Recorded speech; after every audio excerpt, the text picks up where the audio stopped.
Hello guys, Baconstache here. How's everybody doing?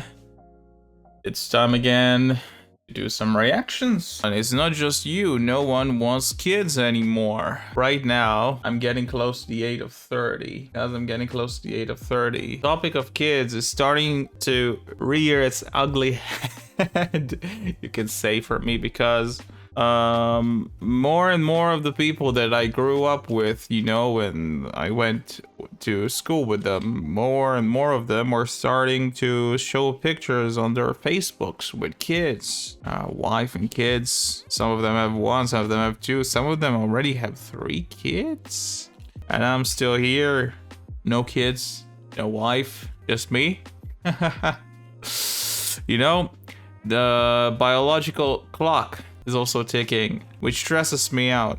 But you know, titles like this reminds me that I'm not the only one who struggle with that. Like, I mean, some people, you know, they don't get to the point of getting married and having kids, but some of the people just don't want kids in general, which I completely can understand. Raising a kid is very, very hard job. I am the type of person who wants to have kids one day when the time comes, but oh man, I know it's a fucking hard job.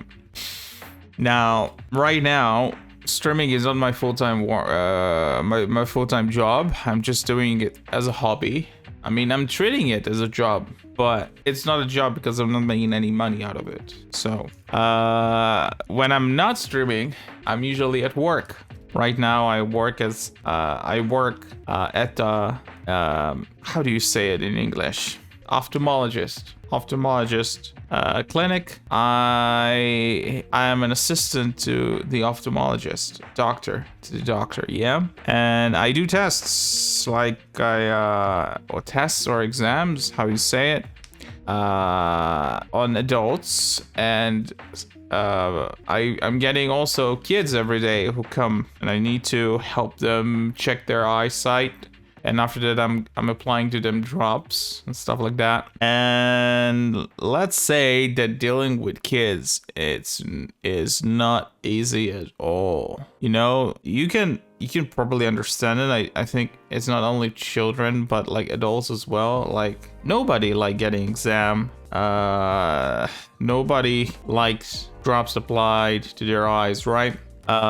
It's scary I mean, it's not scary for me, but there are some people who are scared of it, and especially children. Oh man, are children afraid of that? So whenever they come to the clinic and they need drops applied, a lot of them scream and cry, and oh man, does the decibels go up. You know, something very funny is that on my iPhone, on my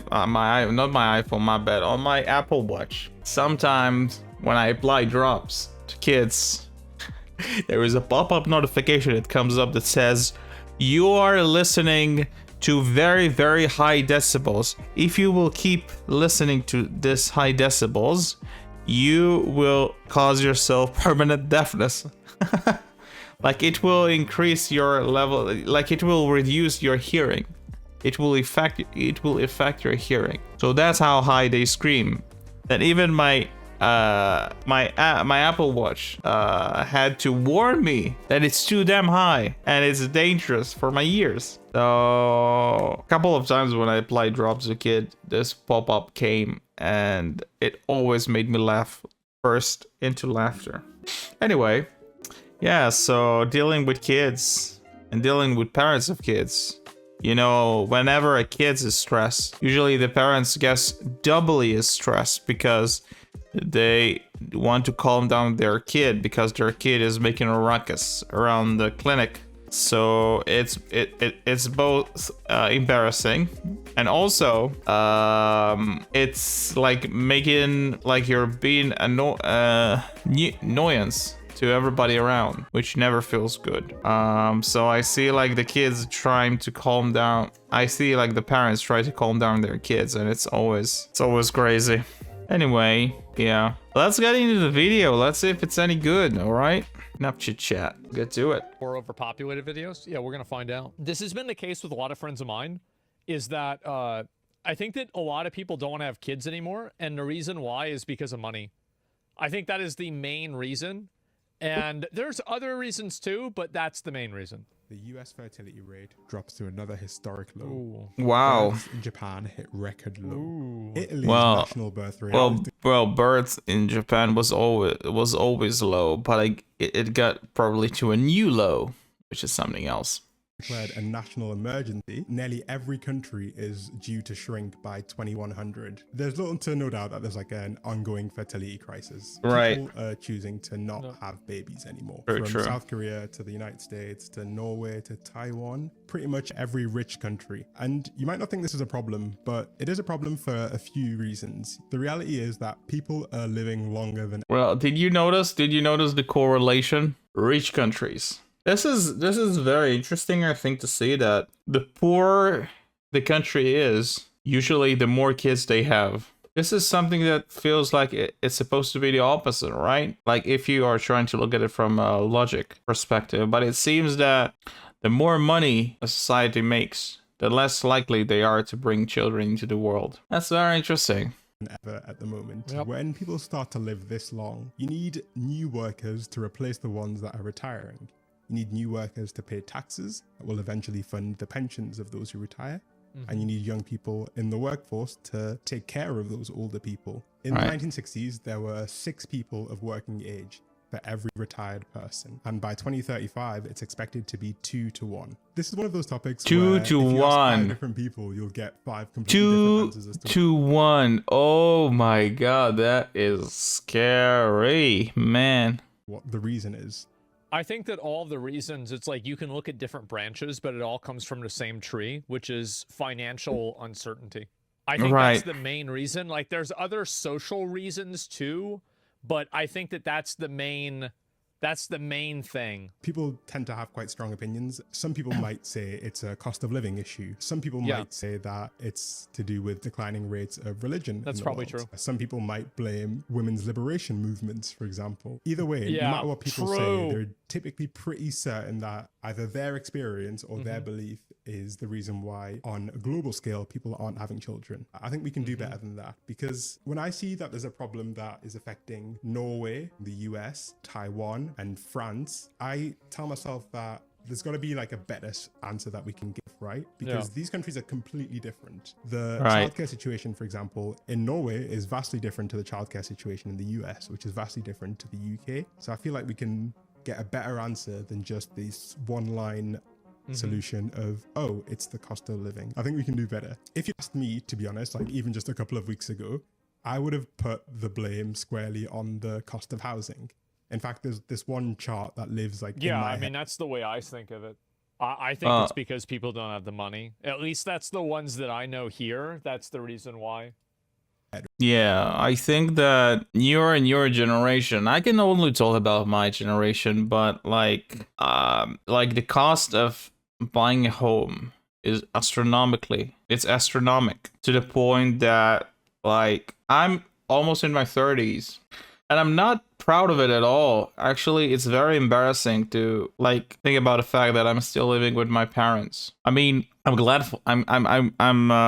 grateful for my parents for letting me stay at their house, but I've never imagined in my wildest dream that I would have to live with my parents until this age. And unfortunately, the reality is that is just that cost of living is too great. Like I've lived alone before. I've rented a house twice, and even the prices of rents are outrageous. And the crazy thing is that it's not only the prices of home that are so high. The prices of rent are also getting increasingly higher all the time. So, cost of living is going up. The paycheck is not enough, and it's very hard to become independent, create a family, and be in the mindset. That's also very important. Be in the mindset to bring children into the world. You need some level. I mean, I don't want to talk in the name of everyone, because I'm sure there will be people who will say that, oh, my financial situation wasn't good and I brought children into the world anyway. Well, that might be good for you, but for me, I can tell you that, like, I'm very grateful for my parents, especially now when I'm looking at life through the eyes of an adult. But I can tell that as a kid, I always grew up with the looming fact that my parents cannot buy me stuff that I need or stuff that I want or stuff that other kids around me get. So since I was little, I knew what is the struggle of not having money, of wanting something and not being able to get it, and having like to tell stories. I'm sorry, I can't buy you this. This is too expensive.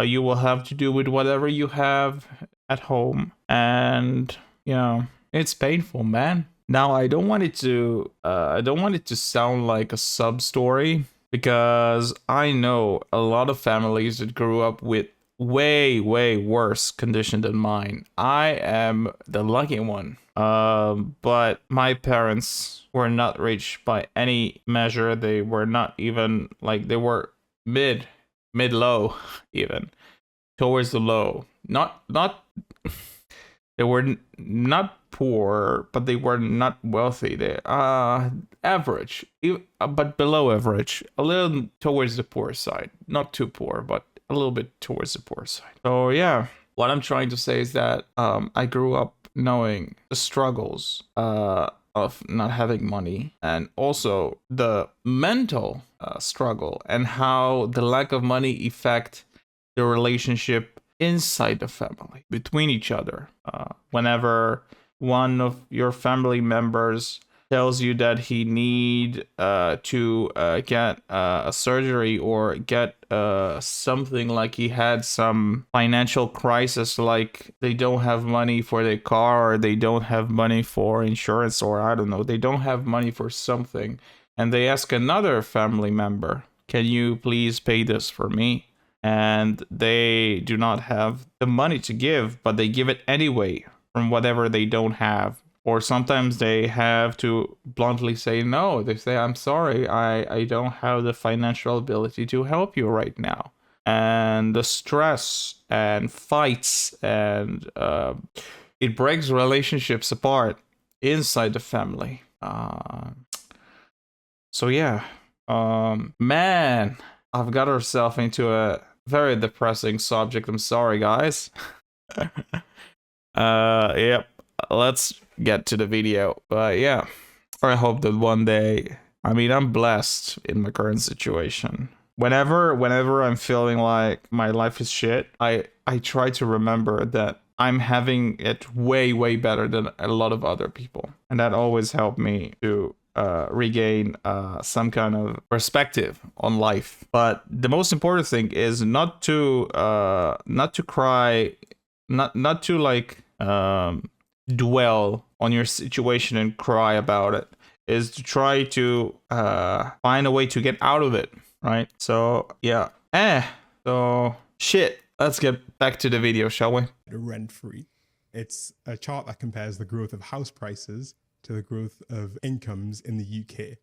And intuitively, to me, it feels like that's why people wouldn't want to have kids. Yeah, of course. And to a lot of people, it feels that way. That's the way I see it. I want to challenge my intuition, and maybe we can reach a more nuanced answer as to why this is more of a global problem than necessarily a specific localized problem. For example, this is a piece of research from the US, which tried to establish what the effect of a $10,000 increase in housing would be on people's decision to have kids. Unsurprisingly, if house prices go up, it corresponds to a 2.4% drop in the decision to have kids if you are renting. However, if you own your home, you actually become more likely to have kids as house prices go up. Makes sense. The net effect of this is that when house prices go up in the US, how's that more even make people sense? actually want to have kids, which is really counterintuitive. Yeah, there is that some doesn't make variance sense. How? because in the UK, Why? the effect of increasing house prices is a net decrease. And this is just one piece of evidence that immediately helps us understand that we can't just think of this problem as a one-line solution. Yeah. Clearly, housing can't explain the full picture. I think the cost of having children is another huge factor that people typically fall back on when they explain the reasons why people aren't having kids. It's too expensive. However, it seems that even paying people to have kids isn't working very well. Wow. Taiwan has spent more than $3 billion trying to get its citizens to have more children. Really? And no success at all. Wow. In France, they've spent even more money, about 4% of their GDP, on various Oh measures my to God, encourage that's a people lot to of have money. children. To put this into perspective, if the US spent 4% of its GDP on family measures, that would be the equivalent of the entire defense budget.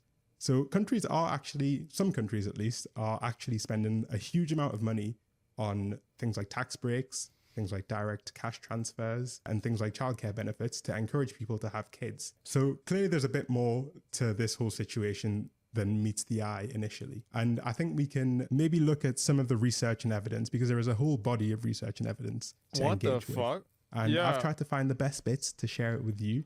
And I'm curious to hear what your opinions are on these All right, let's different see it. aspects. What I do find really interesting is like how the narrative has changed around this topic, because a couple of decades ago, overpopulation was all the rage. All of the discussion around the number of people on Earth Really? revolved around the fact that there were too many people. And we have two people to blame for Jesus. this. First of all, we have this dude here. His name is Thomas Malthus. What and did he do? is an 18th century economist. And he was the first major figure to really write about this idea of a population boom. He saw that the quality of life in 18th century England was dropping pretty quickly. And he said that there was just too many people and that we'd get to a point where there wouldn't Thomas, be enough food you think to so? sustain the growing population. And a couple of decades later, another professor wrote about the same topic. His name was Paul Ehrlich. And he wrote a book called The Population Bomb. And people really believed them. To kind of put into perspective how scared people were of overpopulation, I want to share a quote by the chairman of the Federal Reserve in the US, who said that overpopulation could be more explosive than the atomic or hydrogen bomb. Even on the other side of the world, in China, these they used to have fears the of one-kid overpopulation policy. promoted China's decision They to had that for years. implement their one-child policy. The whole package of laws and regulations designed Still to alive, stop yeah. Chinese people from having more than one surprised child. too. If we fast forward to today, those fears were like clearly unfounded. I think most of us understand that food insecurity is a distribution problem and not an agriculture problem. And instead, we've ended up in the situation where underpopulation is the problem, where there are not enough young people. And I want to take a little bit of time to talk about the US specifically, because I think they've got some really interesting factors that paint a different picture of the fertility crisis to the one that you might have in your head at the moment. This is a graph of the US fertility rates, and it's the kind of graph that makes you want to jump to a specific conclusion or a one-line answer as to what's going on here. True. But the real interesting part of this graph isn't what it looks like now. It's what it looks like when you kind of break it down by demographics. And thankfully, The Economist has done this for me. If we look at birth rate divided by age, we see some really interesting trends. Somewhat 40 is the surprisingly, new 20. the fertility rate amongst women over 30 has actually been steadily rising since the 1990s. Makes However, you might see sense. something else that's quite interesting. Why Birth is that? rates amongst 15 to 19-year-old women in the US dropped dramatically. The actual figure is 77%.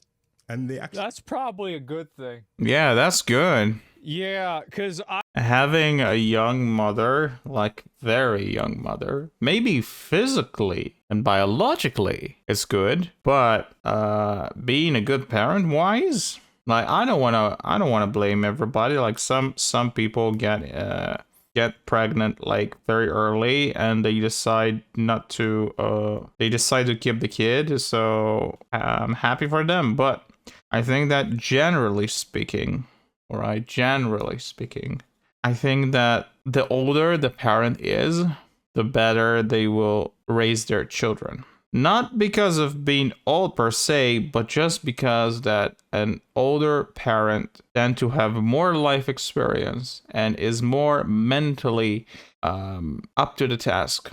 Like, how can I put it? How can I explain it? Let me try to explain it. So this year, I'm going to turn 30. I'm very close to 30. I'm going to turn 30 soon. And if I look back at my life when I was 20 years old, I feel like my 20s were very mentally stressful years. I didn't know what I wanted to do with my life. I didn't know how to do it. I was afraid of new experiences. I was very stressed. The world seemed like my oyster, yet it felt like a very stressful place to live in. Hey Adam, how are you doing? Great to see you here. I'm good. How about you? So I think that like my 20s were very, very, very rocky. And I don't feel like I've got everything put together today. But yet I feel like now in my 30s, I am more mellow. I feel like I'm more I'm not getting as scared or stressed about stuff that stressed me when I was 20. So I think that whatever crazy problem that will come up, I will be more mentally I'll be more equipped to deal with it. All right. Man, I didn't think that it will be so hard for me to explain. I also I'm quite fine. I see that you are discussing serious topic today. Yeah, I am. So I've just started to watch a video about why why there are so little amount of kids today. Like you can see it's better if I'll just show you. See, it's not just you. No one wants kids anymore. Yeah. So it's talking about why the people don't want kids anymore. When I'm talking about people, I'm talking about in general compared to previous generations. And I think that one of the heaviest reasons to this is because of the financial situation. It's getting harder and harder to financially being able to provide for kids today. And that's a universal problem that we have all around the world. But anyway, talking about money got me into thinking about my own financial situation and like how it felt to grow up as a kid. Anyway, I've lost my train of thought. Where was I earlier? So I don't remember. You'll have to excuse me. Anyway, let's get back to the video. Have you heard the dog child phenomenon? No, what is it? What is the dog child phenomenon? I know people that had kids in high school and it fucked their life up. Oh, yeah, okay. I now remember. Now I remember what I was talking about earlier. Yeah, I was talking about the fact that being a young parent is less good for a kid, in my opinion. I think that, yeah, the older you are, the better you will be as a parent in general. Yeah. So I think it's better to, like, for the kids, for growing kids, it's better for the kids to be older. It's better for the kids to have older parents. Yeah. That definitely is a good thing. I'd say so. I feel like maybe what's happening is like, because you look at like France, Italy, Japan, like the US, I feel like these are all very developed countries, and I'm not sure like what it's like in those other countries, but there's been a conversation about things called like third spaces where people go to interact with other people. Like, for example, a card shop, a skate park, a shopping mall, or something like that. And now I think that people don't really do that as much. So maybe it's because people aren't interacting with the opposite sex at all. Like, yeah, the arcade, right? Because it's like, when do you really interact with girls? Like a real question, right? If you're a young person, when do you interact with girls? It's about the people either buy or adopt a dog and treat it as if it's their child. Yeah, a lot of people do that. And they literally call their pets their children. Which I find like I have a pet as well. I have a cat, so I can understand the feeling of wanting to take care of a cat. But I've never felt like calling a cat a baby or a child. Never. That's, you know, I don't know. In my mind, there is a mental divide between a real baby and just a cat. People sometimes even call cats fur babies. They call cats and dogs fur babies, which I think is ridiculous. At work? Yeah, and so like never, right? Naturally, right? This is the Asmongold stream, so the answer is never. Yeah, but like at work, well, at work it's totally different, right? Like it's a totally different dynamic, totally different vibe. So it's like work or school. So like outside of work or school, when are you interacting with them? Probably fucking never. And I think that's probably a big reason too. It's a huge reason. He explained that more than half of the drop in America's total fertility rate is driven by women under 19 choosing to no longer have kids. Around a third of these births would have been unplanned, and the majority of these births would have been on low incomes as well. In the UK, we actually see a similar trend where women at age 20 are having half as many children. Unlike richer women, these young women are not going to compensate by having more kids. I think, and I might be wrong here, but hear me out.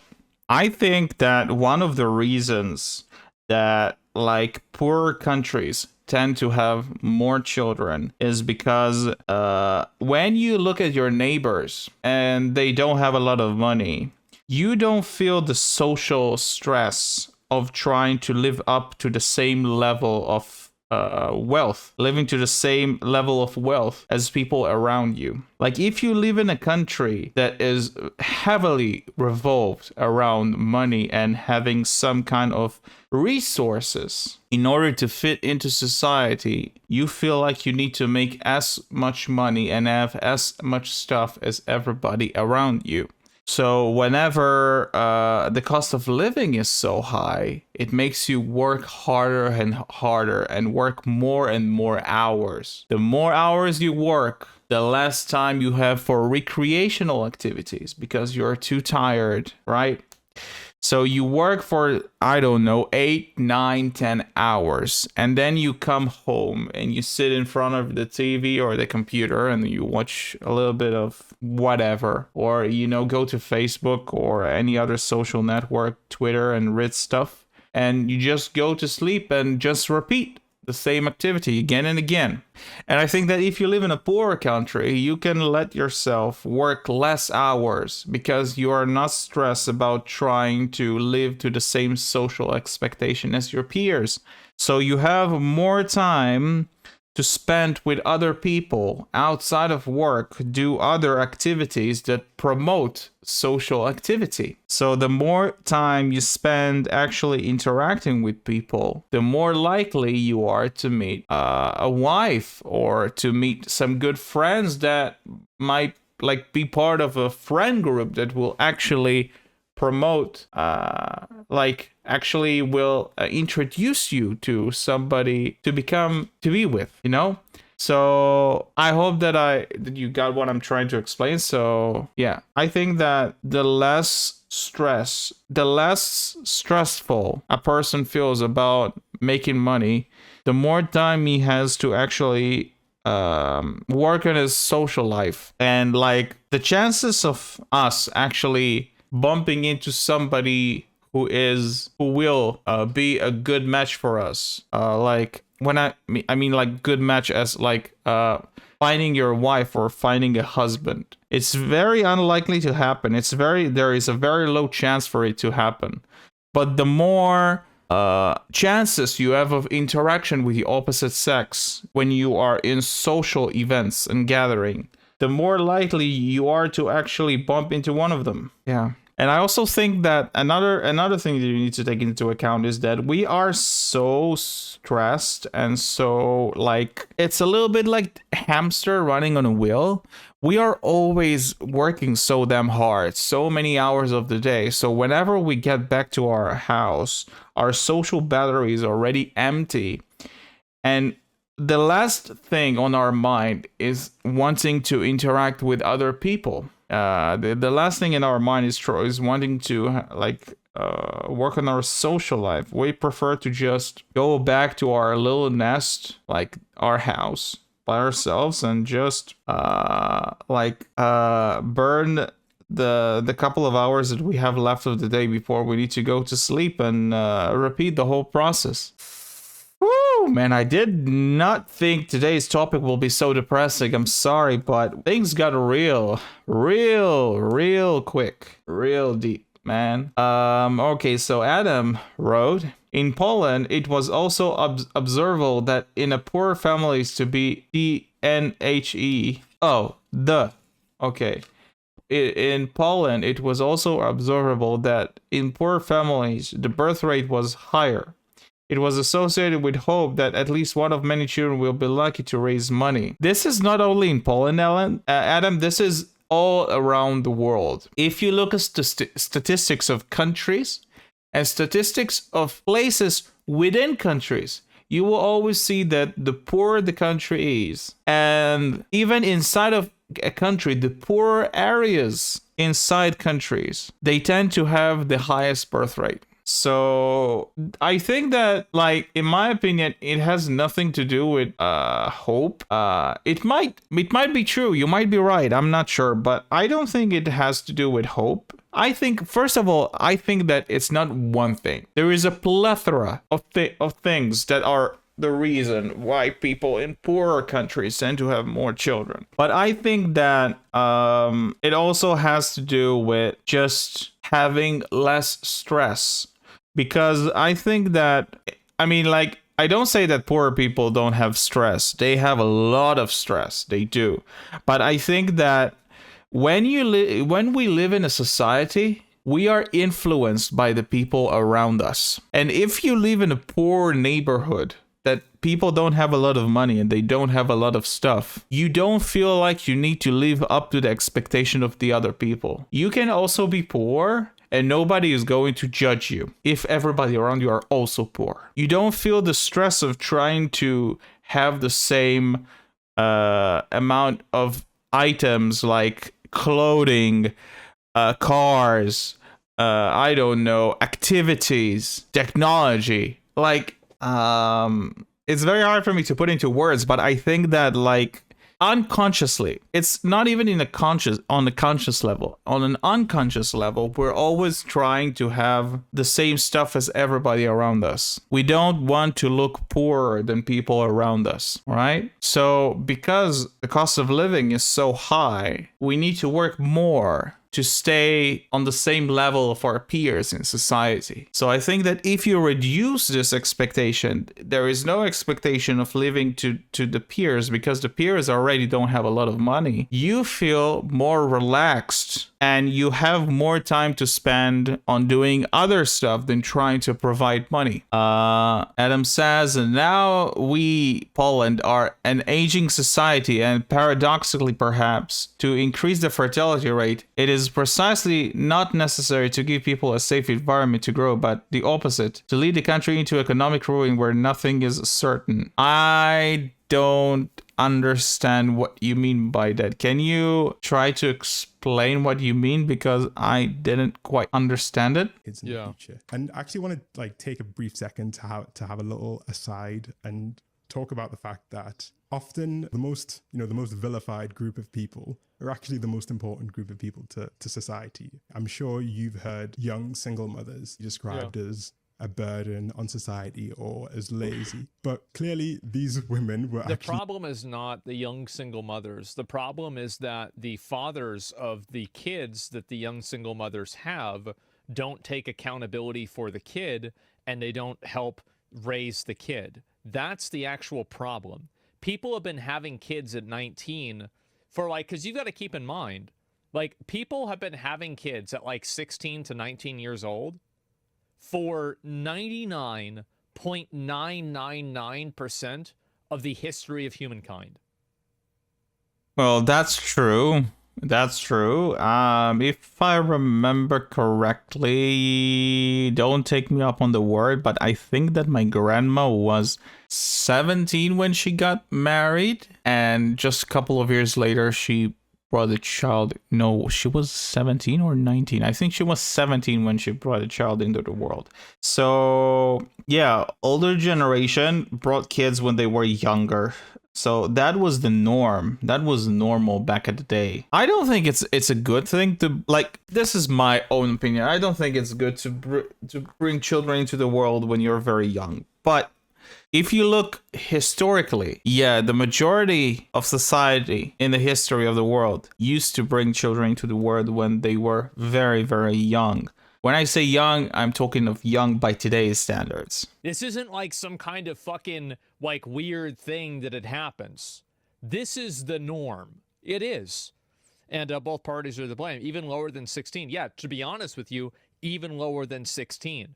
right? It gets into some weird conversation, so I don't want to get too far into that. But it's definitely fucking true, right? You look at history, that's what history says. And so it makes sense that this happens. But the problem isn't necessarily that they're having kids when they're young.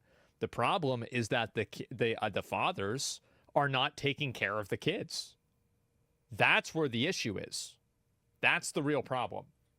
Like the backbone of. Well, he might be onto something here, but I am more on the fence of disagreeing with Asmongold, because I think that it's quite, unfortunately, this is something that I really don't like, but I think that unfortunately dads tend to take care of their kids way less. They take less responsibility than the mothers, especially if you look back at the days. Like, I think that today, in today's society, more dads are taking responsibility for the kids. But I mean, like, wait, let me rewind a little bit. So Asmongold says that the problem is that young mothers tend to have fathers that don't take care of their kids. Now, I do agree with this. I do think that, like, I agree with Asmongold and I disagree in the same time. So the point that I agree is that the younger the dad is, the less likely he is to take care of the kids. That completely makes sense to me, because mentally, the father is still not mentally in the father is still not in the mental state to be mature enough to take care of the child. So they tend to just fling it and just let the kid grow up on their own with only a mother. But I also think that that is also true for mothers. It's less likely to be true for mothers. Mothers tend to be more, in general, I think that females tend to be more mentally mature in an early age. So they are way more likely to take care of the child. Also, there is a lot of physiological things going on behind the scene to the mother body and brain whenever a child is born. So they become more motherly. They take care of the mother. They take care of the kid more because of also like physiological changes in their body that make them more likely to become a mother and to care for the child. This is something that the dad does not have because he did not carry the child. He did not bring the child to the world. He did not have that intimate physiological bond with the child that the mother did. But I do think that, like, also the older the man is, the more likely he is to be more mature, and his mental state is more likely to be one of a father who wants to take care of his children. So on that note, I completely agree with Asmongold. Yeah. On the other hand, I do think that in today's society, fathers, like males, are more aware of the importance of fathering their children. If you look back, by the way, Adam, I will read your messages in a second. I just don't want to lose my train of thought. I will get your messages and I'll read them, don't worry. So back in the day, being a father meant to be the money provider. It was all about going to work, getting the money, and then returning home and relaxing. So I think that back in the day, men were trained to be way less emotionally equipped, and they didn't understand their emotion very good. If you look at older generation, fathers tend to be not very they tend to have less emotional skills. They are less aware of their own emotions because they weren't raised up to be emotional, and also they're very bad at understanding other people's emotion. They were raised to just provide money, to be strong, to be physically, mentally, and also like to be hardworking, to bring money to the home and provide and protect the mother and the child. But I think that in today's society there was a big shift on growing up men's who are more emotionally capable and understanding themselves and others. Not all the men. There are still men who are very, very flat, like emotionally. But I think that in general, men grew up to understand emotion better and being way better at communicating emotion and understanding others. Also, the types of jobs that we are working today are less physical and they are more social. They are more on the side of understanding emotions. There are more men who work at fields that in the past were considered fields for females. So I think that in today's society, men are more and more understanding on how important it is to be how do you say the opposite of absent, a very present father in their child life. Therefore, I see more dads that help around chores in the house. They clean the house, they do the dishes, they babysit the child, and also the mothers are working full-time job, and many times they're not at home, so the father is taking on the mom's job. So yeah, it's not absolute, it's not black and white. There is still a big gap and a big difference between being a mom and being a dad, but I think the gap shrunk a lot because of the difference because of like the generation change and what type of fathers we are today compared to the fathers of our previous generations. All right, let's get back to reading what you wrote. So Adam says, I mean, if in a secure environment where access to money is not a big problem, but for various reasons people don't want to have children. I mean, if in a secure environment where access to money is not a big problem, but for various reasons people don't want to have children, and in poor families, it turns out that more children are born than to increase the population of a country, it would appear that it needs to be economically ruled. It's just an hypothesis because it does not really make sense.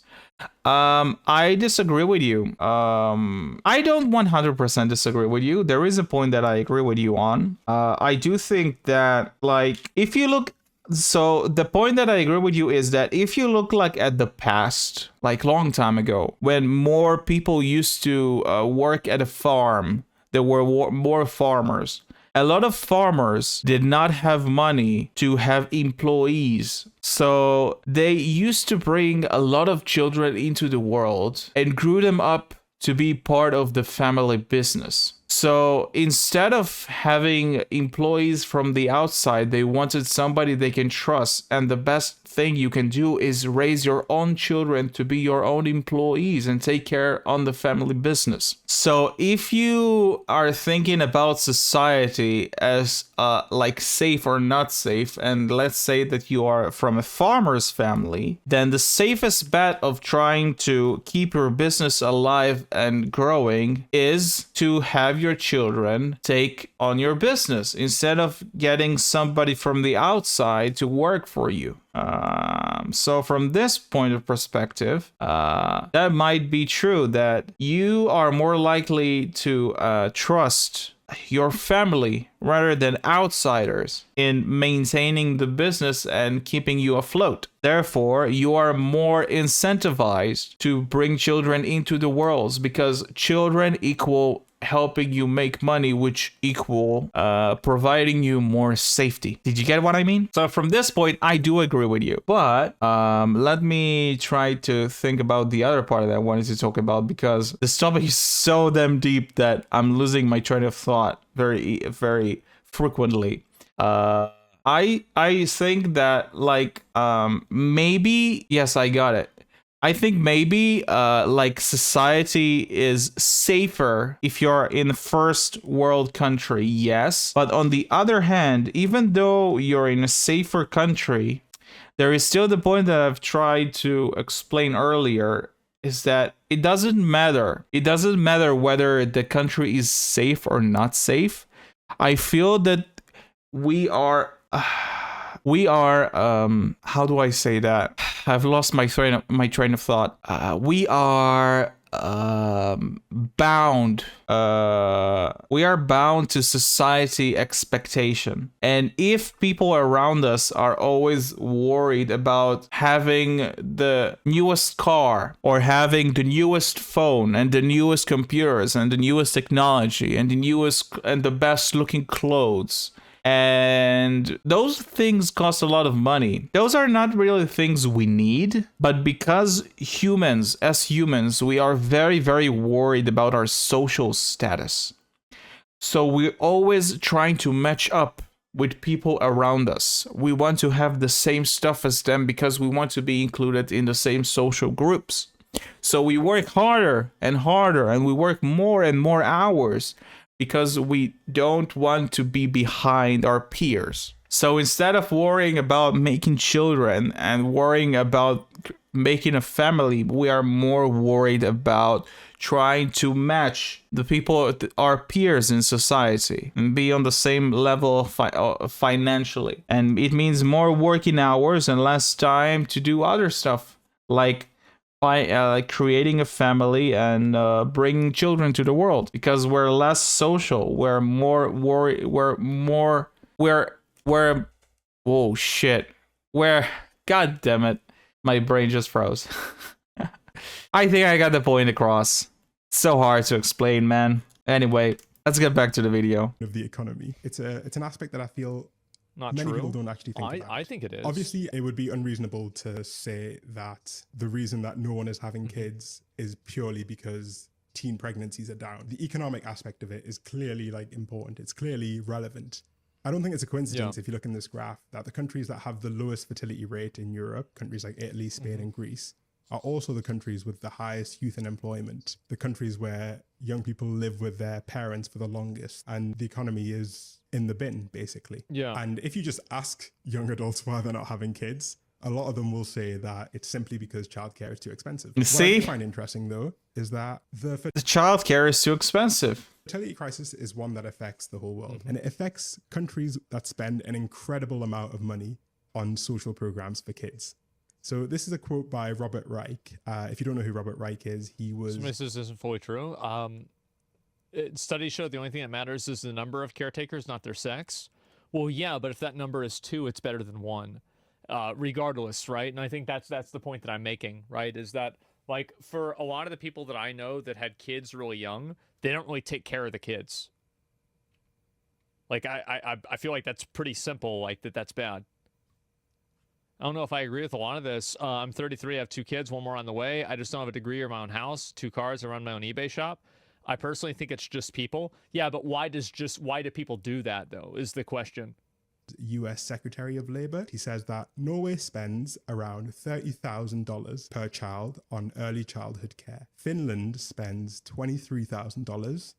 Germany spends $18,000. And the US spends $500 per child. Guys, I found out, I think there's a way that we can save $500. My God. Holy shit. We could be sending that money to Israel, and we're saying that we're spending it on the kids? Bro, what the fuck? What are we doing? Obviously, the US has a huge childcare spending problem. It just doesn't want to invest in young children. But Norway, which is spending incredible amounts on early childhood care, is still seeing a below replacement birth rate. Ooh. And when we talk about this problem, we tend to lump men and women in together as if their experience of having children is identical, when there are actually it's not identical. Significant differences that can at least help us explain some more of the trend towards choosing to not have children. And one of these big factors is the fact that women's earnings drop significantly after having a child, and that drop persists decades after they have children. This is not so much of a problem. Yeah, of course. I mean, obviously, that's the wage gap. Yeah, this is the real wage gap. It's not, oh, women are being paid less because they're women. No, it's because they have kids. That's the reason why it happens. It's simply unfair. Well, do you know what's unfair? Biology. Biology is unfair. That's the way the world works. Like if you yes, I love the honesty. I love the honesty of Asmongold. Biology is unfair. That's true. You know, I agree with Asmongold. about that. Adam says, I really like such format of streams that you discuss some topics based on YouTube videos and we can interact with you, give our arguments or discussion. I really like that. Great. I'm gonna do a lot more of it, so feel free to drop by. That's great. I also had a lot of other videos like that I've made on YouTube as well. I mean, I made them on Twitch, but I've uploaded them on YouTube. So there were other couple of streams that I've also did that. You can check it on YouTube if you want to. About that, you're unhappy about this. That's okay. You can be mad, but I didn't decide this. I didn't make it like this. This is just the way the world works. So, and I think this is why, like, this is, remember what I said before about how, like, marriage isn't for a man or a woman, it's for the kid? I think this is another good example of that. I don't see the problem here. Less people is generally good. In what capacity, right? Serious question. Why do you think everyone's mad? Oh, I don't know. I mean, are people mad? I have no idea. For men. Men who choose to have kids don't earn significantly less than men who don't choose to have kids. And they don't also experience a short-term drop in the amount that they earn. Gender-based differences in terms of the experience of childcare, I think are a remarkably important factor. Of course. Because ultimately, you need two people to have a child. Right. This tracks with the work of Dr. Matthias Dupke. He's like the guy to talk about family economics. It's his like area of specialty. He talks at length about the differences between low fertility countries and ultra low fertility countries. In the countries that have the lowest levels of fertility, there is a clear trend of women taking on a greater percentage of the burden of childcare. Yeah. So in the really low fertility countries, the percentage of childcare duties that is taken on by women can be as high as 80%. In countries that have slightly better fertility ratios, this percentage is much closer to 50-50. There's still a huge stigma in some of these countries, particularly South Korea and Japan, where women are still expected to spend huge amounts of time at home taking care of children, but they can't survive without having a career, or they simply just want a career, which is also very reasonable. The decision to have kids is, in some extent, a signal of optimism, right? A signal in the belief that you'll have a good future, your kid will have a good future, and the world on the whole. I don't know about before, like, it's something that has to do with, like, the kids that are feeling that way, or sorry, parents that are feeling like their kid's going to be born into, like, a bad world. I don't necessarily think that's going to happen a whole lot. I mean, I'm sure it happens sometimes, so I'm sure it's a factor. But I feel like the main reason why, I mean, I don't know. I think that he's right that it's probably more complicated than what I said about being just money, though. It's probably a combination of things, but all I'm saying is that I think the fact that, like, a lot of dads, like, you know, there's a reason why there's the meme of, you know, dad went out to get cigarettes and he didn't come back for 20 years. Like, that meme isn't really a good meme, is it? That's kind of a bad meme. And so, yeah. What about high abortion rates? Yeah, I think abortion rates probably do play a role in it too, for sure. Nuclear families destroyed. Yeah, well, it's because people don't get married in the same way, I think. I think that's another factor. It's probably like, the more I think about this, it's probably like 5 things that come together that, like, make a, you know, like a perfect storm, right? Rather than, like, one specific thing that causes it to happen.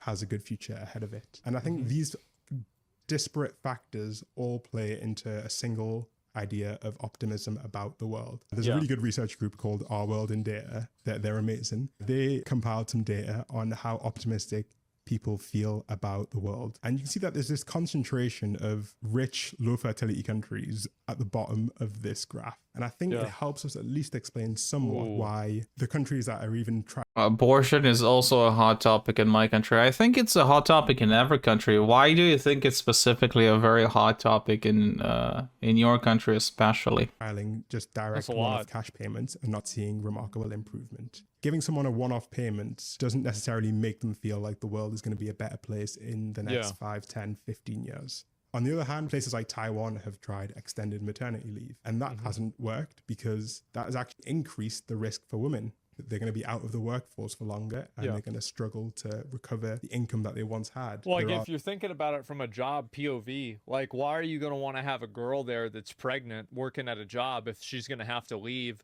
for like 2 months? Right. You know, I mean, just think about it that simple. Yeah, of course that's what's going to happen. Yeah, I mean, it's common sense. That's the way they'd see it. Right. More like a year, maybe. I mean, like 2 years. Well, I don't know. I know that like some women get back to work kind of soon, maybe 2 months. I'm not sure, right? I could be wrong. I've heard from other people that maternity leave, at least here, is like sometimes only 2 months. These macro factors like the gender wage gap, which are kind of creating like a negative pressure, and it's not enough to balance that negative pressure. But importantly, it's also worth mentioning that a lot of the drop in fertility is actually a good thing. It represents that people have agency. People can actually choose whether or not to have children, especially women. In fact, we use the term fertility crisis when it's not really a fertility crisis, it's a worker crisis. Governments aren't trying to create self-actualized, happy, positive individuals. They're trying to create meat for the grinder. That's true. That's a good point. Yeah, that's a great, that's a true point. That's an interesting note to finish your video on. It's very thought-provoking. Yeah, no, he's right about that. I feel like this is a good video. I mean, I didn't know some of this stuff in this video. And I think that you're right. It's probably something that's like 2 years, what the fuck? It's 2 or 3 months. I don't know, right? I mean, I'm not going to get back and forth about it. But the point is that I feel like it is money, a big factor. I think the biggest factor here is money. But I think, and there's the video. That was a really, really good one. And people rely on the government too much. Yeah, but like it's the fact that like people don't take accountability for their kids. They have kids, and then they peace out, and then like the mom is stuck with the kids, so then she doesn't want to have the kid because the guy isn't going to stick around to help them. I mean, fuck, man. Like, that's money was never the problem. It's an excuse. I think that it's all a lot. I think it's a lot of reasons. It's also the fact that, like, as a young guy, like, where can you go to interact with other girls? You can go to, like, a club, maybe, but, like, those are super expensive, and you have to pay money to get into those. It's a culture problem. Yeah. It's like, it's amalgamation of issues. Yeah, I think it's like 5 or 6 different things at the same time, right? The gym or the bar. Yeah, exactly, right? It's harder to do that. And I feel like there's not that same, like, you know, multi-gender, like, shared spaces that we used to have. He's talking about population. There's already too many people around. Population growth is only needed for unsustained growth models, which can't be realistic anyway. Yeah, I don't know. I'm just saying, like, it's pretty clear that the population going down massively is bad. Why not make companies opt for working home, facilitate mothers, or bring their children to work for the first 2 or 3 years? I don't know. I think there's a lot more to it than that. The rhetoric devalues people, so more and more people don't treat others for being valuable. That's how it might. You can go to college parties. It works for me. Yeah, but then you, like, what I mean by shared spaces are things that you do that aren't attached to your... Do you make a reaction stream to a reaction video? Sometimes, yes, and sometimes I just do a do you what maybe I didn't understand your question. Wait, do you make a reaction stream to a reaction video? I do reaction to other reactions, and I also do sometimes reaction to normal videos. It really depends on the situation. Sometimes it's also make the video more interesting whenever I am reacting to somebody else reacting, because I have something that I want to say about what he is saying. And Asmongold has a lot of extremely interesting reactions to videos, so it makes it doubly so interesting for me to react to his reactions. Your work or your job, or sorry, your work or your school. So like non-school, non-work things, that's what I'm really kind of talking about. And I don't think there's as many of those as there used to be. And the ones that there are, third places, yeah, that's really what they're referred to. And the ones that do exist are usually like, they're like kind of random in a way, right? Or like they're mainly guys, right? Or mainly women or something like that. And you have to pay to get into them. Oh, to your church? Yeah, exactly, church, right? And like church attendance is going down. So it's like religion, I think, does play a part, like indirectly and directly. So yeah, society asking why I'm asking not having kids is like my boss asking me why I'm so poor. Yeah, comfort of the rich depends on an abundant supply of the poor. True. And people can't afford food, a house, a car, medicine. How can they afford to have a kid? Yeah, there you go. This term fertility crisis is bullshit. It's really a worker shortage. Cuts a lot of the crap. Yeah, it's probably a good point too. Yeah, it's not really a fertility crisis. It's a worker shortage. It's all down to women's education. This all started when women started getting jobs. Yep, that's where we went wrong, guys. I guess so. Man, I can't even afford a place to live. How could I possibly afford a child? See, that's the way that I see a lot of it, right? I'm not producing next generation of laborers and stockholders just because they want to. Yeah, I guess so. And we're just dying off. Not a worker shortage. It's a job shortage. Well, I don't know. I don't think he's wrong, though. I'm not sure. I'd have to look and see. But I did see...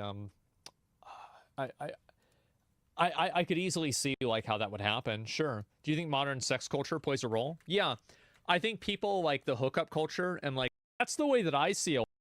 All right, so for anybody who is interested, the original video, the guy who made it is by, let's see, what is his name? The US fertility rate. It's by Fads, and he is deserving of me subscribing to him, and because he made a great video, and give him a like. All right, so it was a super fun stream for me today. Thank you everybody for watching the stream. Hope you will have a lovely day or night, and as always, I'll see you in the next one.